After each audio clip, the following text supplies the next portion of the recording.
Phenomenal woman, phenomenal woman, phenomenal woman. Phenomenal woman, phenomenal woman, phenomenal woman. Phenomenal woman, phenomenal woman, phenomenal woman. Phenomenal woman.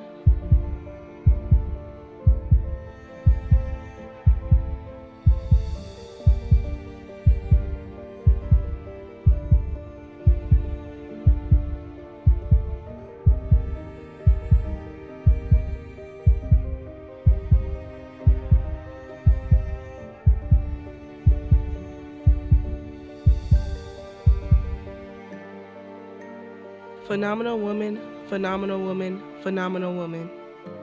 They say you can't wear this, you can't wear that. Why do you get to dictate how I present myself? How does it affect you? She's distracting them from their body. No, they have no self-control. Society chases something deemed as undesirable, or that one is too desired so that they must hide, so that one is comfortable or focused. Her boobs are too big, she looks like a slut. No, she's human, too woman. She must act a certain way, dress a certain way. Never show too much skin. No, she doesn't show enough. Women must dress right to not distract the boys. She looks like a whore. She's wearing sweatpants and a sweatshirt. She looks like a boy. Society labeling people, setting norms to obey. No, society must teach one to each one. Society is the problem, the root of the issue, the root of the tree, the vessel. Blood flowing through the veins of society, projecting all the hatred onto the woman. It's a girl. It's a boy. It doesn't know what it is yet or who it is to become. Institutionalized in our daily lives, through our schools, through our governments, through our history. Contributing to the misogyny and hypocrisy. The over-sexualization of women, let alone girls and teens, who haven't even fully developed a sense of what a woman is to be. First thing known to the eye of society. Too big, too small, too women. Too women, too women, too women. Too thick, too slim, too women. Too women, too women, too women.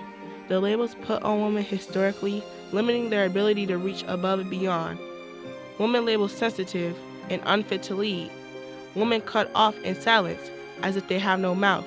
You treat me inferior, less. I don't interrupt me. Treat it as inferior, less superior.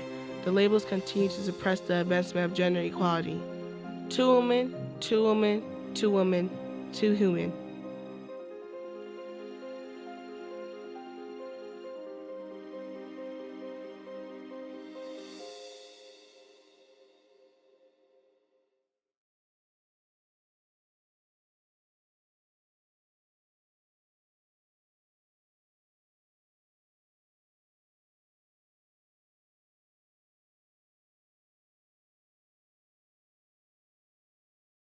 For more information on youth, sexual health, and well-being, please visit sf.gov/youth.